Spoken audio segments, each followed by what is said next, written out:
Welcome to Camp, Hike, Live, the podcast devoted to helping you learn, enjoy, and explore the great outdoors. Well, hello there, ladies and gentlemen, and welcome back to another episode of Camp, Hike, Live. My name is Nathan Harrington, and I am joined, as always, by the adventurous Christopher Hiller. Christopher, how are you? I'm doing fantastic. Thanks for that wonderful introduction. I appreciate it and am shocked every time you do it. I've been practicing for hours. You're good at this. Well, today's episode, we're talking about tents. It's getting into the fall season. Now's a good time to inspect your tents. And we're going to show you how to set it up right, or we're going to talk a little bit about how to set it. Everything that's around setting up a tent, we're going to get into today. And maybe a little bit of inspections on what to make sure you're looking for if you're going to be buying a new tent here come fall or in the spring, or maybe even buying one for your significant other. But before we get into that, what's new with you, Nate? Well, my family and I are surviving what we have termed as the plague. We've got the four of us here at the house, and starting about 6 or 7 days ago, we all started getting these little itchy sore throats that moved into like just snotty and feeling really miserable, and then jumped into some fever and a little bit of like the cold chills. And while all this is happening, we sprinkled in some pink eye, which that just makes you absolutely miserable.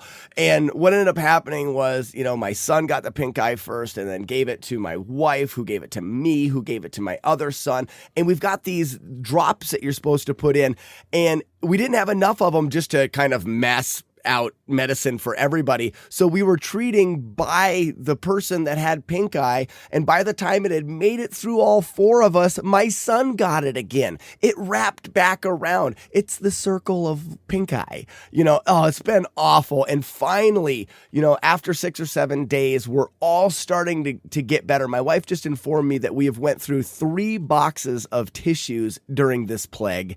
And now it's all kind of just like the congestion, the bronchitis side of it, which it's actually stopped us from recording, this last week because I've been sick. So I'm going to push through it. I can get to it. But for now, let's just get right into this episode. Well, Nate, we're talking about tent setup today, and I'm going to hand it off right to you because you had to set up a tent a lot. On your through hike, there was some 100+ days where you had to set up a tent almost every day. So we'll start with you. 152 to be exact. 152 days. Wow. So we'll start with you. I'll feed in. We'll talk to you about some of the differences of the tents, some of the family style tents that I talk about and typically have, some of the individual or the rapid up and down. We'll just get right into it. So what can you tell me about the tent setup? On the AT, when you're doing like a through hike or really hiking in general, you're looking for a backpacking tent, something that's a little bit lighter weight. It doesn't have all of the pew pew bells and whistles and stuff. So you're going a little bit on the minimal side, but it does have some advantages in being lightweight and being easy to set up. So, and I think that going back to your side, your tents tend to be a lot bigger for one thing, right? Well, to start off, yeah, they're typically bigger. And for me, much like you, your function is lightweight. That's the function that's important when you're hiking. For me, it's what are we doing for the thing? For example, if I go with my wife and my kids, the tent becomes a changing room. So having a screen in there or having different function elements of a tent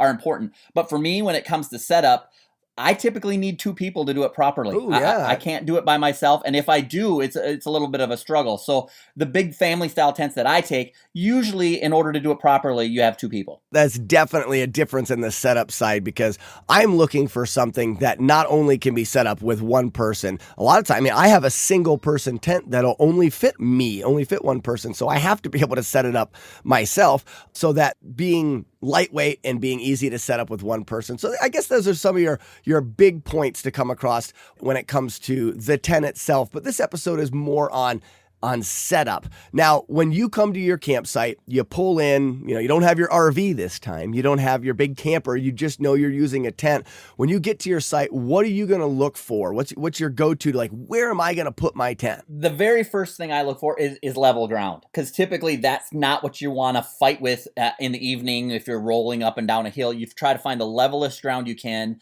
That's my first go-to. The next step is once I find that level ground, then I clear it out. So my first thing is the flat ground, and I take my time. I try to make sure I think about the size of my tent. I think about the footprint, which I think we'll talk about in a little bit, about where that will sit, how we can stake it. But the flat ground, the level ground is my first go-to look for. And I think in your campsites and stuff that are more designated for camping, it's very easy to find this level ground. A lot of time there's been a tent set there over the last 20 years this campsite's been around. That's where someone's put a site. So it almost, you can visually see a lot of times the better spots. And for me, it was the same way on the AT, because it's been traveled a lot and there are a lot of campsites that are used often, and you could almost see where a tent site has been set before. But I don't like to go off of that, because then you're banking on the person that set the tent up there last time was smart enough to choose a good spot.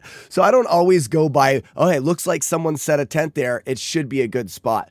But you say level ground, and I agree with you on level ground. The one thing is, a lot of times it's hard to find the level ground. So one thing to consider when you can't find level ground is to make sure that you're not in what I call a dish, to make sure you're not in a low area that kind of the ground goes up on all sides of your tent. Just in case it does rain, what ends up happening is all of your water is going to settle in that dish, and you're going to be in what amounts to a little pond. I like to find, and oftentimes we'll aim for an area with a slight slope. And then when you're working with that slight slope, you're going to sleep better most of the time if your head is higher than your feet. So if you can't find level ground, or if you think it's going to rain and you want to be on a slope, that'll let the water drain away and not worry about getting you wet. Try to keep your head on the high side. So if you're looking to square your tent up, the part where your head's going to be up high and then sloping directly down to your feet. Now, if you do it sideways, you're going to tend to roll to one side of your tent. And if you do it the other way, the blood will rush to your head and it will be very uncomfortable. The only time I have seen people do that is if you have like a sprained ankle. And this is a hot tip. Ooh, we should have segments called hot tips. Oh, that's going to be a thing. Stay tuned. It'll be fun. But hot tip, if you have sprained your ankle, or if you've done some kind of injury to your foot where there is some swelling, that night you can set your tent up counterintuitive with your feet above your head, and it'll actually help with the swelling.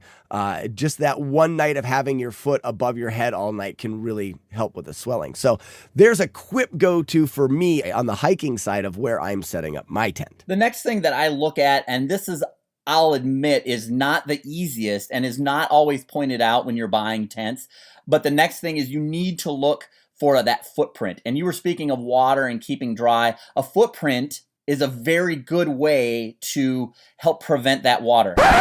Say what? A footprint is an add-on to your tent. You buy it separately from your tent. Some tents do come with it, but it is a material, oftentimes waterproof, and a little bit more resilient and rugged to the underside than the underside of your tent. And it is used to protect the bottom of your tent and to give it added waterproof to the bottom of your tent. So the footprint is great for protecting your tent. And I take that extra time. I actually go and buy a poly tarp that I use for the most part. You want to make sure that your footprint is bigger than your tent. And it's the first thing you lay out. So you remove all the tree or the sticks and the big rocks, and you move those things. Mm-hmm. Then you lay out your footprint, and then you unroll your tent on top of that, and you begin the setup. Right. And like you say, it's step one. And oftentimes it can help when setting your footprint down, because it gives you a visualization of how big your tent's going to be. And you can kind of move that footprint around to where you end up wanting to set up your tent. So yeah, footprint is a great thing. A lot of people will cut weight when they're hiking or doing distance hiking. They'll do it without the footprint because it is unneeded. But when it comes to the casual day hike, maybe a week-long hike, or in your case at a campgrounds, I think it is something that you should really, really have. Yeah, I recommend you do it every time when you're camping in scenarios on a campground, especially in the morning. It helps keep that moisture from coming out of the ground into your tent, and it helps keep down humidity in your tent as well. So the footprint's a big deal, and I recommend it. It's the only way I like to go camping because it saves your one, it protects your gear, and two, it does good things. It helps keep you dry. Right, and if you're a big DIY kind of person, you like to do it yourself, if you can find some house wrap, Tyvek is a brand of house wrap. I think there's some different other brands out there.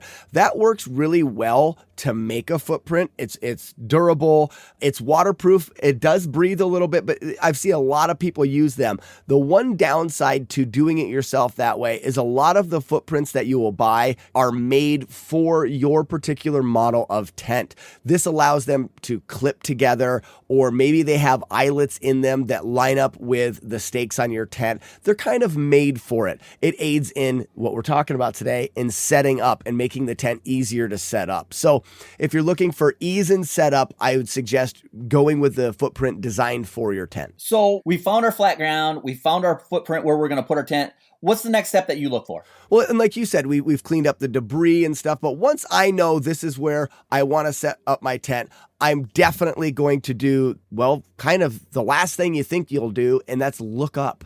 You got to look up into the air. I have heard of 3 in my hiking career where people have been injured, and 2 of them actually died from trees falling on campers in tents. You need to look up for dead branches and for dead trees. These trees can be called widowmakers because you never know when they're going to fall. And if you set up your tent beside one of these trees and it gets really windy, it may knock branches out that could possibly land on you in your tent. So it doesn't only matter to look at where you're going to put your tent, but also if you're under any trees. So always look up and always make sure you're not setting your tent up under dead trees. So we've got our spot. We know what we're doing. We know it's safe. We've rolled out our tent. The first step that I like to do is I like to pull the tent taut over the top of the footprint so I can see where it's going to be before I stake it down. I like to pull it taut. I like to see how it's going to set. I like to orientate my door, and I want to make sure that my door is going in the proper direction. For example, you don't want your door pointed in a direction where the wind is going to, if it's open, the wind's going to come up and catch it and put pressure on it. Mm-hmm. You want to make sure that you're orientated the way you want it to be. Right. And this is all in a perfect world. A lot of times some of these are going to be conflicting ideas where in order to do it with the slope or to do it on the flat ground where you want to have your door, there may be a tree there that would make it hard to get in and out. So each scenario is going to be different. But once you've figured all of that out, like you've said, you've pulled things taut.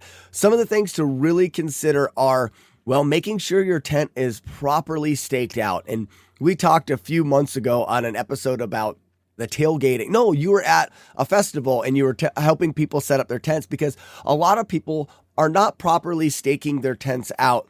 And that really is crucial when keeping your tents working properly and being waterproof. Yeah, when you stake your tent out, that's how the tent is designed structurally to be. It's designed to have your stakes down. It's designed to have those guide wires out taut. It's designed to have them cinched up so it's nice and snug, and that's the way it's designed to be for optimal use, for not only, and we'll talk about this as we get to rain flies, but to make sure the rain coming off, to make sure everything is working the way it's supposed to. Right. And one great tool can be the internet, YouTube. I'm sure depending on your brand of tent, there's probably somebody out there that has done a video on how to set it up. And that, I think, is very important, because most of the time you're not going to get a very good instruction manual with your tent. A lot of times it could just be a few pictures. So take the time, maybe research a video, and get yourself well informed of how that tent is going to be set up properly. So this tent setup, the next thing we're moving to is we're going to talk a little bit about the poles. Typically in your family style camping tent, your poles are going to be fiberglass. Occasionally they're aluminum. Some of them are some other alloy material. But I would say a good majority of the tent poles are going to be these fiberglass poles. So one of the things you want to be careful with these fiberglass poles is a lot of times when they break, they don't snap like a stick in half. What they do is they end up peeling, or they shard. They come off in shards and they become very sharp. So if you inspect your poles and you see that they're damaged, if you're going to have to do a field fix, a duct tape is a good way to cover those up, to keep those shards from disintegrating. But for the most part, what you're going to do is you're going to put these tent poles together, and in a good majority of them, somehow, whether you're going to cross over the top of your tent, whether you're going to feed them through a sleeve, whether you're going to hook them in eyelets. It all depends on the style of tent, and there's many. But the basic concept is the same. You're going to make either a dome structure, or there's going to be corners on it that you're going to put these into, and you're going to want to make sure you do that as best you can. I often, in my case, like I was talking, it's a two-person job. You have one person on one side of the tent, and yourself is on another side of the tent, and you're feeding that into it. And that's my tip of the day when it comes to these style of poles. They're typically hot tip, as Nate wants to use now. But the thing is they're usually connected together with some sort of bungee material, whether it be an elastic, whether it be a rubber band, whatever that is. My recommendation, and this is how you can make them last forever, and as I said before in our repair episode, it is the most purchased repair item out of my store are these tent replacement kits. The way you can save this, a lot of times the rubber band pieces that bungee them together are what go. And what that happens is from pulling them apart. So you should always push them together. For example, when you're putting it together, you should always be pushing that pole into the other pole, taking the stress off of that rubber band or off of that bungee. And the same thing when you take it down. I've seen tents that last a lot longer, or poles that last a lot longer, because instead of pulling them out the same way you put them in, you're stretching that bungee, you're hurting that bungee, you're deteriorating that bungee. Unhook the other side and push the same way you put it in, push it out the other side, and that'll help save on the wear and tear on the tent or on the tent pole and on the bungees. And it's just a good tip I like to give, and that's how you can maintain your gear or maintain your tent for the future. That is a lava hot tip. All right, maybe that was too much. But yeah, I really, talking about a great tip right there, because I've seen it so many times where people are yanking and pulling. Hey, word of advice, a bit of a tip here as well. They are put together, they're manufactured in a way that they should go together with ease. If the tent is fighting you, you're doing something wrong. I mean, I'm pretty sure that's how it's always worked out for me. Once you learn how to set it up, if it's fighting you in some way, if it's caught on something, if it's snagged on something, you're doing something wrong and you should change the way you're doing it. Don't just pull harder, because that's where, like Chris is saying, that's where you're going to end up breaking things. So when you're looking at some of these lightweight tents, for the most part, they're the same style materials. They're the same style of function when you're putting them together. It's usually a tent pole. A lot of times in the ultralight ones, a lot of times they're more clips than they are sleeves that you're putting your tent poles through. Yep. One of the things that I've found with those, and so one of the reasons is that so you're not wearing and tearing them, obviously, you want it nice and light. One of the things you want to make sure when you're doing the ultralight, and Nate, correct me if I'm wrong here, when you're putting that together, you want to make sure that you have all of the poles assembled before you clip the tent to it. And the reason that is a lot of times they're not designed to stretch from the ground to where they're clipped. They're designed to stretch from the clip to where they're clipped. Like if there's a square at the top, or if there's a cross beam at the top, a lot of times you want to make sure you do that at the same time. You don't want to do one pole and then the other, because a lot of times that'll put stress on the tent. And obviously to set it up, it's easier if you do it the way it was designed. Right. And like we said, as soon as you start to put extra stress, or things are becoming very hard to clip something, you're not doing it correctly. And you said it just perfectly. When I set up my tent, I actually assemble the poles completely, put the poles into either the footprint or the base of the tent, and bend them into place, creating the structure without any of the mesh of the tent. And then from there, I hang the tent on it. Now, obviously, we're talking about like a backpacking tent that doesn't have sleeves. In your case, a lot of the bigger tents, you're going to be sliding the poles through sleeves. This is just a little different scenario, but you're right. I assemble the poles completely. I pretty much build the structure and hold it into place while I start to hook these up. And there's no resistance. It doesn't fight me in any way. And it's because I've taken the time to practice and to learn how to set it up properly. Today's episode is brought to you by Come see Camper Chris He's got all you need.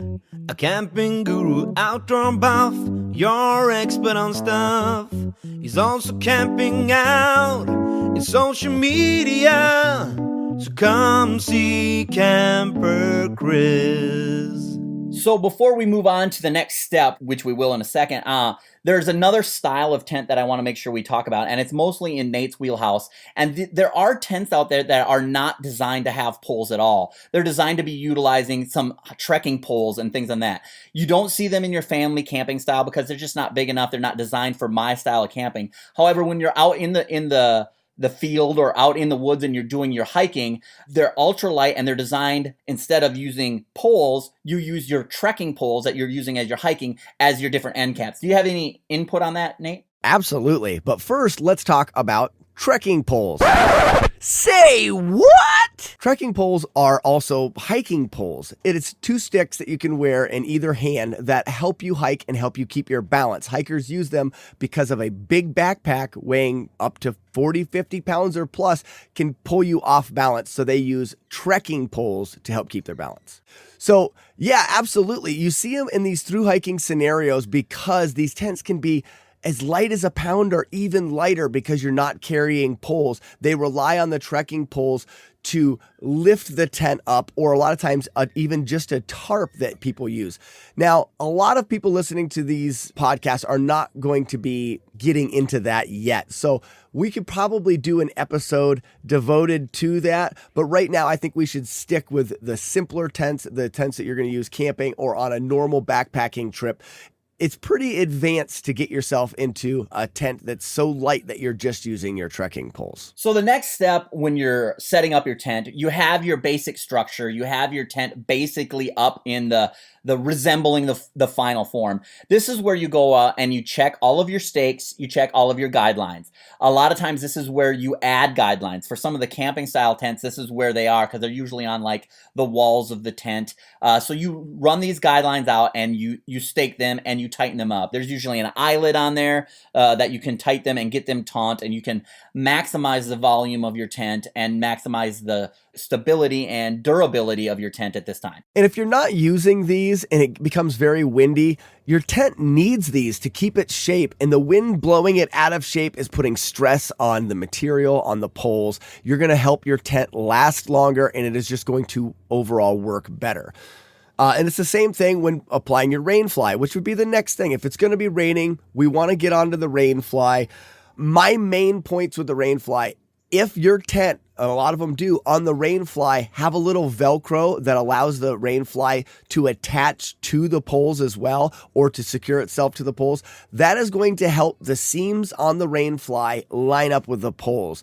In a lot of your hiking tents, this is something that you can take advantage of because you want your seams of the rain fly to run directly with the pole, not off to the side of it. Those seams are stitched and stronger than the material itself. So you want that to ride on the pole. If you've got the seam off of the pole and your pole is riding on the material itself, it's putting stress on that material and can cause it to leak at that point. I want to stress how important that this rain fly is. This is the difference between an enjoyable camping trip and a ruined camping trip. Now, if you have the right mindset, it's always enjoyable and it's always fun. But this, I love the rain. You got to love the rain sometimes. But this is really the difference in things staying dry and working as you intended them, as they were designed, and you having to come with a workaround because something is too wet and you can't stay dry and you can't keep your heat and different things like that. So take the time to, I would make sure that you practice putting the rain fly on at least once or twice before you get out in the woods,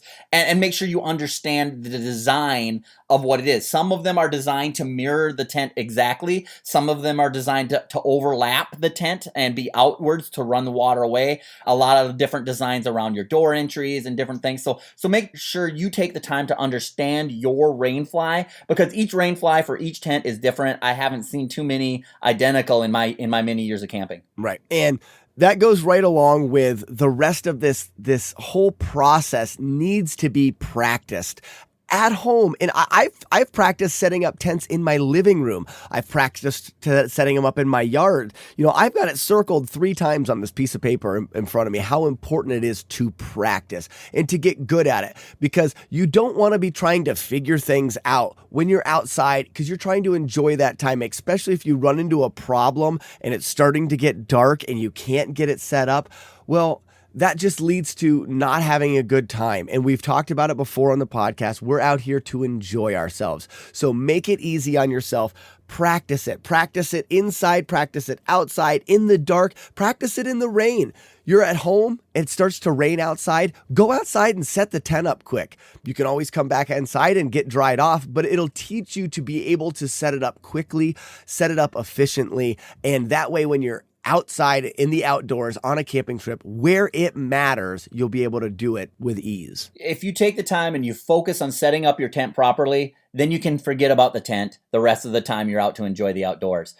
Set it and forget it, as I think some infomercial one time in my day I heard. They used to say. That's where you want to get to. Set it, forget it, and then enjoy your camping or hiking trip. And on the side of hiking, one thing that can really make it easier when it comes to setting up your tent is how you actually pack it into your pack. For me, my pack is designed with a bottom enclosure that a lot of people put their sleeping bags in. I don't use it for that. I use it for my tent because it works better for me. Everybody's different, may work better or not for you, but I put my tent there because it's something that I can access without having to get into anything else in my pack. So I can set this down. One zipper leads me directly to my tent. When I pack my tent away, I always go with the tent first, followed by the rain fly. That way, when it's time to set up, one zipper leads me to the rain fly first, then the tent. These are just things that I do, and these are things that I know. Everybody's going to work it differently, but that's another thing to practice. Practice packing it away as well before you get out there. So there's, none of that unknown. You already know exactly how you're going to do it before you ever get out there. Well, hopefully we covered all of your topics that you had or questions you may have had on setting up a tent. We enjoy doing this. This is what I call one of the big events that you do, whether you're camping or hiking. It's something important. You need your shelter. You need your place. So hopefully we've answered those questions, and get out there, get camping. Yeah. I think it's one of my favorite things to do. And you'll get to the point where it's so enjoyable to set it up because you nailed it. Perfect. You did it in 2 minutes. You're get on to the next thing. And it just takes practice. Practice makes perfect. And today, ladies and gentlemen, we are going to leave you with a little quote. And that quote is, dude, man, that camping trip was intense. Thank you for listening. And until next time, bye-bye. If you like what you have heard today and you want to hear more from us about camping, hiking, and living the outdoor life, we ask that you subscribe to our podcast, share it with your friends, and help us to keep coming to you. If you'd like to join in on the conversation, you can do that on Facebook. Search Camp, Hike, Live Forum.